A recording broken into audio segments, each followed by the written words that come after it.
Well, one of the things we hear from persons when they're sharing about their research, especially young researchers, is a variety of challenges that they face. So we know that any research experience or process is going to have some kind of challenge.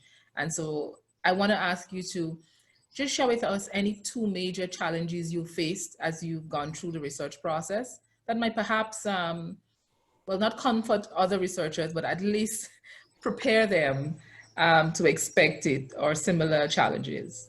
Absolutely. So I would say one of the major challenges that I tend to encounter, and I know I'm going to keep encountering, is actually gaining, first of all, I should say, IRB processes, for example, they require signatures, they require consent forms, they require letters of support. And so if you are working with a community who engages in consent in a different way, right? So for example, in the Bahamas, if we're giving consent, it's usually, verbal consent. We're not putting our names down on nothing, right? Because we're thinking, I don't know where you going with that. And so I give you a verbal consent. And so for me, I continually have to justify to IRB that this is the way we do it in this country, and also to this idea of like email and email response. And so again, if I'm partnering with an organization or with a ministry who the way they use email is different, in terms of I read it, since I've read it, that's consent because I didn't tell you no, versus IRB needs the no or the yes. And so that's a growth area of mine to continue to learn how to navigate that to make sure it's seamless. And also I'm actually thinking about how can I write down this process I'm going through so I can just hand it off to other scholars and say, hey, this is how you do it. This is going to save you a lot of time. This is how you get those things approved. Because again, I mean, with IRB too, we need those boundaries, right? Because otherwise we don't want researchers going in and exploiting communities and, and people groups. But at the same time, what if what IRB requires is different from how that community engages or the expectations are different in terms of how to engage in research? Okay. Main challenge. And then the second, you and I have talked about before, funding, right? I mean, I guess for me, it's more identifying sources of funding that would support the kind of work I'm interested in. That would be my second major challenge. Okay. So why would you embark on another research journey? It sounds, I mean, the funding issue is certainly one that's not going to go away. IRBs continue to present challenges to us. Some persons will say, well, the research out there is growing. What really sustains your interest in your research? And why would you encourage others to engage in academic research on a continuous basis? I would say for me, my main motivation is serving people, right? And so for me, I feel fulfilled, and I feel like it's part of my, as we say in the Caribbean, calling, right, to engage in research that communities value and it makes sense to them. And I think it comes from my love for people in general. Also my parents, my parents have always instilled this value in me that, whatever work you do, make sure it elevates the voices of those in your community who don't have a platform. And always remember, just because you have a platform, it doesn't mean that you're any better than anyone. It means that you had that opportunity and you were given the platform. So now don't just use it for yourself. Use it to, how can you bring alongside others? How can you elevate the voice of folks who tend to be marginalized or kind of pushed aside because, maybe they just don't have the platform or whatever reason's going on there. Okay. Well, that brings us to a final question. Okay. What final words of advice would you share with novice researchers or persons who are considering embarking on research for the first time? So I would say for novice researchers, it really depends on that career trajectory you're going on. So for example, are you going into higher ed, or are you going with like a local ministry, like Ministry of Health, Ministry of Education? Are you going with a nonprofit? Or are you going with an organization? So for me, I can only speak to the pathway of higher ed, but I mean, things may pertain to folks who go along different trajectories. But in general, though, it's really important to understand where your trajectory is, right? Because you may be in a position where it doesn't look like someone else's own, and don't take any, flight to that. Your trajectory is different. So do the things that you need to get to the next level. So in terms of higher ed, I would say clearly tenure is your goal. So if tenure is your goal, for novice scholars, engage in research that actually gets you there. And so this was actually advice I was given when I attended it was our case SIG, it was a mentoring meeting about 8-9 years ago. And one of the speakers said, a lot of times we who are in the SIG, especially those of us who are from African countries and Caribbean countries, but we live in the US, we always had this motivation to give back to our people groups.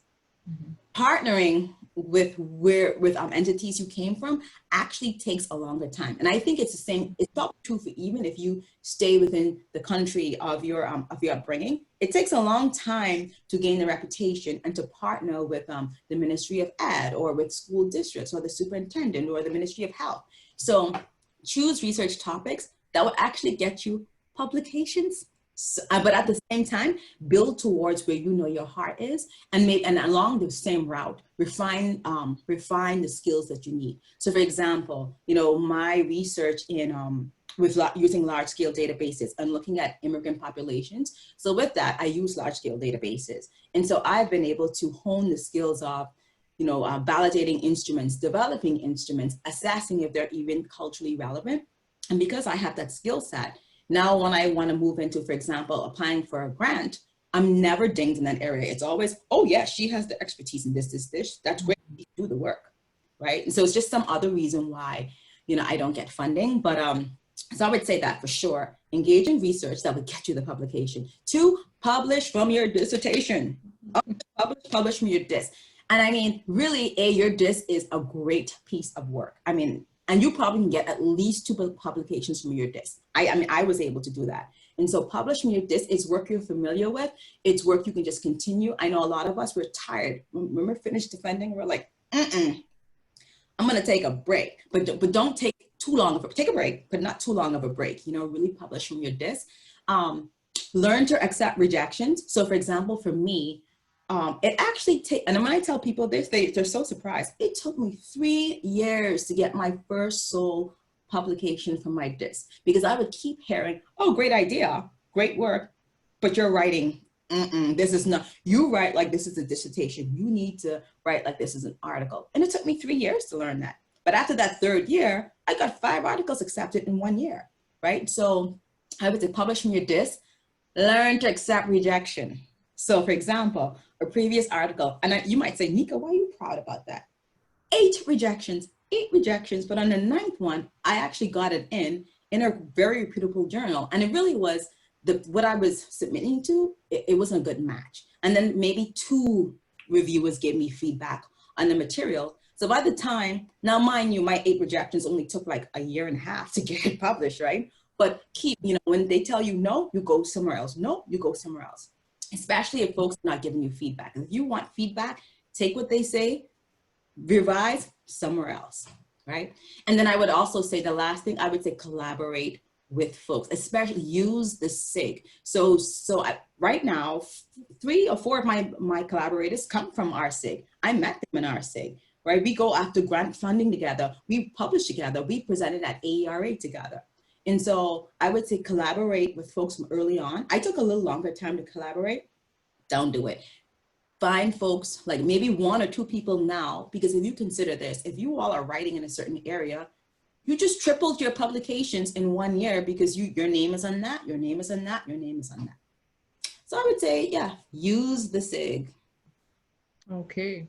Well, I certainly even heard another lesson coming out from what you were saying, because if you're taking time and moving through submitting and getting feedback towards publication, it can take a year and a half. I'm hearing that you have to have other work that you're doing and also working on together with that publication, so that you can't at any point in time be only working on one piece of research or one paper. Correct, right? So I would say, so for example, during the summertime, I would draft a manuscript during May, right? One during June, send them out, right? During the year, you're getting rejects, right? You just toughen up. They're gonna say it sucks. They're gonna say this, that, and the next, and yada, yada, yada. Toughen, grow some thick skin, and then just revise those manuscripts, because by the end of the next summer, it's probably accepted pending minor revisions at that point. Okay. Yeah. Excellent. Well, thank you so much for sharing with us, Anica. And we Yeah. certainly wish you all the best in your research work moving forward. Thank you. And thank you for having me, Dr. Knight. Okay. And Okay. that, folks, was our segment for today. You can reach Dr. Bowe at bowe.oakland. Well, bowe.oakland@edu Yes, with any Bowe questions you at may have. oakland.edu. Yep. At Bowe. Oakland, well, we're certainly going to make sure that we post this information up Yes. so that you can reach her via email with any questions you might have regarding her research work or any follow-up you might certainly be interested in. And you can also reach any of our SIG executive officers. Our information is certainly available via any of our social media websites. If you're interested in sharing about your own research work through our interview segment, certainly reach out to us and we'll certainly try to ensure that we get you in. Until next time, keep safe and we look forward to your participation in our ARA 2021 virtual conference next April.